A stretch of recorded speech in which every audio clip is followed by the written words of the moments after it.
नुकतेच फार्म हाऊसवरून परत आलो आहोत. 3 दिवसाची सुट्टी संपली. उद्या ऑफिस जॉईन करायचं आहे. रस्त्याने खूप ट्रॅफिक होता, पण पोहोचलो पुण्याला. 3 दिवस मजेत गेले. पण आज एक जरा वाईट गोष्ट घडली. त्याचं असं झालं की कालपासून योगेशची गाय, योगेश आपल्याला माहितीच आहे, आमचा फार्मवरचा केअरटेकर, कालपासून त्याची गाय सापडत नव्हती. तर तो म्हणाला कधी कधी अशा गायी दूर दूर जातात, पण येताना तेव्हा एकत्र सगळ्या येतात, म्हणून तोही काल त्यांना शोधायला गेला, मिळाली नाही, पण वाट बघत होता, दिवसभर वाट बघत होता. आणि योगेशच्या बाबतीत तुम्हाला मी सांगितलं ना मागे की अवकाळी पाऊस आला तरी तो हरला नाही. त्याच्या 25च्या 25 बकऱ्या साथीने गेल्या तरी तो हरला नाही. आज संध्याकाळी परत तो आपल्या गाईला शोधायला गेला.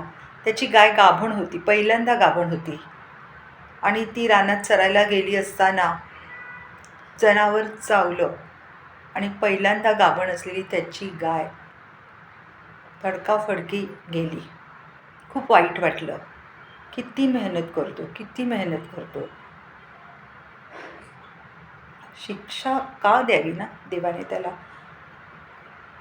बोलला तो आमच्याशी, थोडा कोलमडला आहे, पण हरला नाही. हाडाचा शेतकरी आहे तो. मला माहिती असलेला हा एकच शेतकरी आहे ज्याला मी जवळून ओळखते. महाराष्ट्रात आपल्या असे कितीतरी शेतकरी असतील.